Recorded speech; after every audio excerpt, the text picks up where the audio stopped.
dis bonsoir éclaireur, je salue toute la classe. Je dis bonsoir à B52 qui vient de passer. Je comprends, je vois qu'il est très remonté, mais il y a de quoi. Voilà. Et je dis aussi bonsoir à Madame Blanc et je la félicite pour son édito. Éclaireur, c'est vrai que cette opposition-là nous tape sur le système, vraiment. Parce que non, on peut pas les laisser continuer de nous narguer, de nous dénigrer, d'attaquer le président Ouattara à tout va. Et là aujourd'hui, je vais m'adresser un peu à Odette Lorion. Vous avez vu sa dernière sortie où encore une fois, elle attaque le président Ouattara et elle nous dit comme ça que elle a découvert le président Ouattara en 1989. Franchement, c'est écœurant. C'est pour dire quoi? C'est pour dire que le président Ouattara, il est arrivé il y a pas longtemps, quoi. Il n'est pas un des nôtres. Mais voilà. Si on réfléchissait par l'absurde, est-ce que c'est pas elle qui est née en 90? Ça se pourrait, c'est possible. C'est possible que ce soit elle. Parce que le président Ouattara, nous savons que le président Ouattara, il est né à Demokro, si je ne me trompe. Donc, le président Ouattara, pardon, allez-y, éclaireur. Non, j'ai confirmé ce que vous disiez. Et je disais même que c'est la maman de Ouattara qui a soigné la plaie qui est sur le pied gauche de Bédié. Comme c'est dans le monde réel. Qu'on vienne me dire que c'est faux. Parce que Ouattara est vivant. Si c'est faux là, je viens de mentir sur le corps de sa maman. Ils n'ont qu'à mettre mon nom à l'aéroport. Là, le jour que j'arrive, on dit si ça s'est passé devant toi, il faut venir présenter. Bédié aussi est vivant. Si j'ai menti sur lui, que ça s'est jamais passé aussi, il n'a qu'à venir dire que c'est faux. Ou il n'a qu'à envoyer de ses partisans. En tout cas, merci pour le complément d'information. Donc, c'est pour dire quoi? C'est pour dire que cette dame, en fait, elle récidive en fait, elle remet le couvert. Et comme elle remet le couvert, eh ben nous allons encore une fois nous inviter à sa table. Parce que on en a marre quoi. On en a marre que depuis 2000, je sais pas, 2000, ils sont sur l'identité du président Ouattara, sur ses origines. Ils doutent de ce que Ouattara est président, est ivoirien. Et voilà. Donc depuis toutes ces années-là, on subit, on entend que il n'est pas ivoirien et qu'il y a une catégorie de gens du Nord qui ne sont pas ivoiriens. Parce que quand elle parle de Nord-Nord. Elle insiste sur le Nord-Nord. Pour dire qu'il y a des personnes qui sont venues du Nord-Nord et qui sont arrivées en Côte d'Ivoire et qui ne sont pas ivoiriens. Franchement, moi, ça me fait mal au cœur. Chère mère, pour vous faciliter, vous savez, une fois que vous comprenez déjà ce que pense un homme, vous cernez la personnalité. En réalité, ces gens sont bâtis leur combat politique sur la division des Ivoiriens et ils ont choisi comme cible favori les hommes du Nord qu'il fallait animaliser. Et pour eux, quand un homme du Nord oublie sa nature et devient un animal de compagnie comme les Katina, c'est là qu'eux disent que cette personne-là est un Ivoirien. Et comme ils n'ont pas réussi à faire cela avec Ouattara, et Ouattara a éveillé la conscience de ses partisans, c'est ça qui va leur faire mal jusqu'à la fin de leur vie. Je ne sais pas si vous comprenez ce facteur-là. Et donc, tout à fait. Il faut être dans la stigmatisation permanente de faire croire que non, Ouattara, un jour comme ça, il s'est levé, il a pris ses valises, il est venu en Afrique, et puis bon, il a regardé les pays, il a tourné, il a dit, bon, c'est quoi d'Ivoire là, je m'en vais là-bas. Et puis il a vu, il a déposé les valises. Mais nous, ça n'inquiète personne. Ça, c'est leur version. Et c'est pourquoi je dis qu'il faut que nous sortions du côté virtuel et je dirais même de l'imaginaire pour restituer la vérité de l'histoire. Mais quand ils retrouvent des gens qui sont conscients de la vérité historique, comme vous, comme moi ici, quand on vient là, est-ce que vous les voyez sortir pour parler? Non. Et donc, c'est à nous de multiplier les campagnes de vérité et de déconstruire méthodiquement tout ce qu'ils étaient en train de dire. Et c'est comme ça, par exemple, en cette semaine-là, vous avez vu, ils ont commencé d'abord, non, c'est Ouattara qui avait inscrit les gens pour qu'ils votent les Burkinabés. Mais quand on est sorti pour faire l'état des lieux, pour dire qu'entre 2000 et 2010, là, il n'y a qu'une seule carte d'identité qui s'appelait Kananté Gbagbo. Et c'était sous l'époque de Gbagbo. Donc, c'est lui qui a inclus des Burkinabés, des Maliens, c'est ce qu'il disait, et que maintenant, c'était dans ses parents. C'est ce que Ouattara est venu corriger. Quand tu parles comme ça, là, en réalité, ce qui trompe beaucoup de personnes, c'est que ces gores-là, c'est des incorrigibles. Il faut de la violence et de la brutalité avec eux. C'est la seule solution avec ces gens-là. Et quand je vois certains, on n'ira pas doucement avec eux, parce que nous, on les connaît. Et malheureusement, ils auront ce discours-là. Il faut leur casser les gueules pour qu'ils puissent cesser. S'ils ne vont pas comprendre, malheureusement. Non, mais je suis d'accord avec vous, éclaireur. Et B52 en parlait tout à l'heure. Et je ne sais pas qui a dit que nous sommes violents, nous sommes extrémistes. Mais en fait, c'est eux qui nous rendent extrémistes. C'est eux qui nous rendent violents. Parce que quand on entend leurs propos de dénigrement, de stigmatisation, qui vise à catégoriser les Ivoiriens, c'est écœurant. On ne peut pas le supporter parce que le président Ouattara, qu'ils accusent d'être un étranger, comme par hasard, c'est celui qui est en train de construire la Côte d'Ivoire, de faire de très belles réalisations. C'est vrai, vous l'avez dit, pour être gentil, on dit que le président Houphouët-Boigny a construit la Côte d'Ivoire, mais le président Ouattara, il a fait beaucoup mieux. Si aujourd'hui on met tous les présidents qui se sont succédés à la tête de la Côte d'Ivoire, on peut dire que le président Ouattara, c'est le meilleur. C'est vraiment le meilleur, c'est celui qui a fait plus et qui continue de faire plus. Donc, on ne peut pas dire que le président Ouattara, il est arrivé de nulle part pour prendre la Côte d'Ivoire. La Côte d'Ivoire ils aiment dire notre Côte d'Ivoire. Et ils n'arrêtent pas de dire la Côte d'Ivoire aux Ivoiriens, comme si eux, ils avaient l'ADN de la Côte d'Ivoire, ils avaient le titre foncier de la Côte d'Ivoire. Franchement, c'est des propos qui nous énervent, qui nous font vraiment frémir parce que on ne peut pas accepter que depuis des années on commence encore à de traiter le président Ouattara d'étranger. Et elle ne s'arrête pas là, cette dame Odette Lorognon. Elle parle aussi de Kandia Camara. Elle dit que Kandia Camara, elle aussi ne mérite pas le poste qu'elle occupe et qu'elle serait aussi arrivée de je sais pas d'où. Donc moi, je me pose la question de savoir pourquoi Kandia Camara ne répond pas à cette dame. C'est vrai, la dernière fois quand les femmes là sont sorties, les femmes qui disent qu'elles ont une queue là, qui sont sorties pour attaquer le président Ouattara, insulter le président Ouattara, quand elles l'ont fait, les femmes du RHDP sont sorties et leur ont apporté une réponse.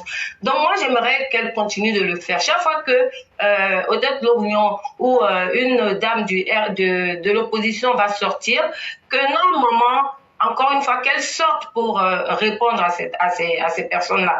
Parce que sinon, nous, on essaie de le faire sur les plateformes. Mais j'estime que c'est pas suffisant. Il faudrait qu'elles nous accompagnent dans le combat, qu'elles ne restent pas dans leur silence.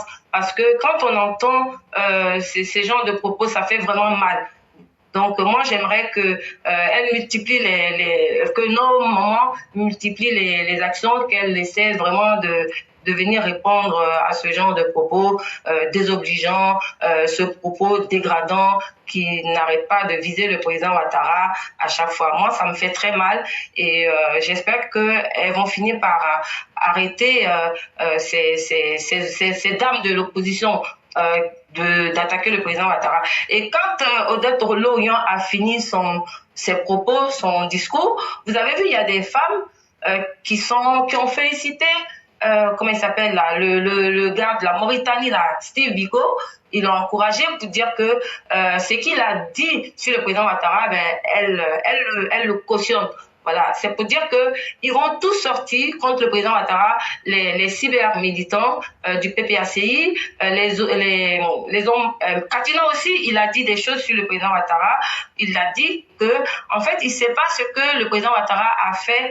Il ne sait pas ce que Gbagbo, a fait au président Ouattara parce que il a l'impression que depuis 2011, la politique.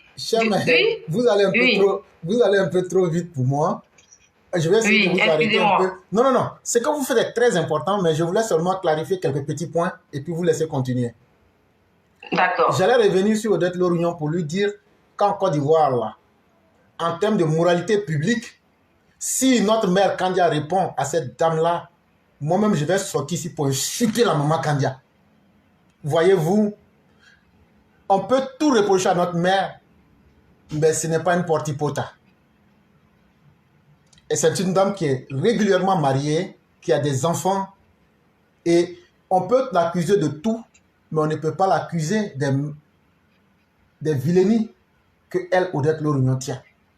Notamment les propos haineux Quand vous voyez une femme même qui est ennemie de la vie, on peut tout dire des candidats, même si on n'a qu'à dire que c'est elle qui a volé la lune, ou bien qu'elle a tué, elle a fait quoi, mais elle au moins là, elle n'est pas ennemie de la vie. Et ça se voit devant tout le monde. Et donc comment voudrez-vous que la mère Kandia puisse venir répondre à une habitante, à une nécrophage, à une nécromancienne? Je crois que ce serait faire peu d'honneur à sa propre personne. Et donc, ce chapitre-là, laissez-la dans ses folies, ça ne changera pas sa condition. Et elle allait même plus loin pour dire que elle-même, là, si on la mettait là, qu'elle ferait mieux. Mais en réalité, ça veut dire qu'elle envie même la maman Kandia. Mais vous savez, la qualité première d'un sorcier et d'une sorcière comme Odette Lorugnon, c'est d'envier les gens du monde réel. Eux, les habitants du monde virtuel, là, eux, ils envient les gens du monde réel. Kandia Camara est dans le monde réel. Ce qu'elle fait là, c'est ce qu'elle peut faire. Elle est là en tout cas. Mais toi, Odette Lorugnon, tu envies sa place. C'est la jalousie là que tu fais ressortir, mais tu n'auras pas place là. Ça, c'était pour elle. Maintenant, ce qui concerne Kone Katina, mais c'est totalement normal. Qui a fait brûler la maison du président Ouattara? Cher mère, voilà. Qui a fait brûler la maison du président Ouattara? C'est Kone Katina, vous voulez dire? Moi, Non, c'était sous le régime de Laurent Gbagbo. Parce qu'il a demandé, oui. Laurent Gbagbo a fait quoi à Ouattara? C'est ce que je vais vous dire. Ce que Laurent Gbagbo a fait à Ouattara, là, on va lui rappeler ça. Qui a brûlé la maison de Ouattara?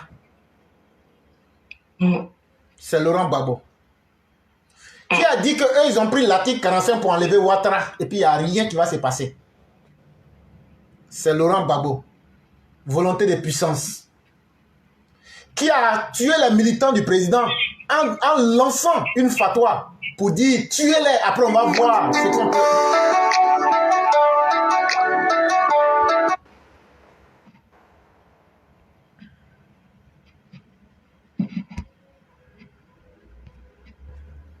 Qui a fait tuer les militants du président Ouattara comme des animaux entre 2000 et 2010? Vous pensez que Ouattara n'a pas un cœur pour se souvenir de ses militants? Vous pensez parce qu'il ne parle pas, il ne sait pas que c'était des gens qui avaient une vraie vie et qui aspiraient à eux aussi être en vie? Qui a fait déterrer la mère du président et l'a fait traîner sur la place publique? C'est encore le même Laurent Gbagbo. Donc ces seuls faits-là même suffisent pour Ouattara de monter sur le dos de Laurent Gbagbo et puis de faire rôder sur son dos. C'est ce que je voulais ajouter avant de vous laisser la parole. Ok, merci. Et avec ça, Laurent Gbagbo nous dit qu'il n'a rien fait et qu'il est blanc-seing et qu'il veut laver son honneur. Donc, laisser un nom d'honneur à ses enfants. Mais quand on entend tout ce que vous venez d'évoquer là, on peut pas dire que Gbagbo n'est pas responsable de quoi que ce soit. Donc son nom là, en tout cas, il peut savoir qu'il pourra pas le laver avec il passe de la boulangerie à la buanderie, mais son nom ne sera jamais propre. Pour reprendre les propos de Madame Blanc. Voilà. Donc pour finir sur Odette Lorugnon, moi je pense que cette dame, elle est foncièrement haineuse. Elle a tellement la haine dans le cœur que ça impacte un peu son physique. Quand on la voit, elle ressemble à rien du tout, parce que tout simplement, elle est aigrie, en fait. Comme vous l'avez dit, éclaireur tout à l'heure, c'est de la jalousie, parce que le président Ouattara, il fait mieux, c'est le meilleur. Et voilà, donc cette Côte d'Ivoire qui s'embellit, cette Côte d'Ivoire qui se construit, s'ils ne veulent pas l'avoir, ben, qu'ils la quittent, tout simplement. Voilà, parce que nous allons encourager le président Ouattara à continuer de travailler pour le bonheur des Ivoiriens et à nous conduire vers l'émergence. Voilà ce que je voulais dire. Et Clara, merci de m'avoir écouté. Vraiment, c'était un honneur pour nous et un plaisir énorme. Chaque fois que vous sortez, ça nous fait extrêmement plaisir, chère mère, parce que vous-même déjà, je parle à travers vous les mères, quand on entend vos voix, ça nous rassure davantage. Et quand on découvre aussi, il y a certaines choses qu'on ne dit pas, hein. Sinon, celle que vous entendez là, elle est calée de chez Calais même. Dans tête là. C'est pas petit. Bon, quand je vais parler, on va dire. Donc, c'est ça en fait là. C'est ça en fait la plateforme Éclaireur Pro Vérité. Et c'est vraiment un énorme plaisir pour nous, chers mères, de vous écouter et de partager le peu que nous savons. Vraiment, merci à vous. Et excellente soirée et surtout très bon week-end. Ok, le plaisir, il est partagé et c'est moi qui vous dis encore une fois merci, merci pour tout ce que vous faites, merci de venir donner de la voix, merci de contrecarrer ces haineux, ces mécréants, ces vermines qui sont en face de nous. Merci, bonne soirée à tout le monde et bonne émission. Merci beaucoup, chère mère, et bien des choses à toute la famille. Merci. Je vous en prie.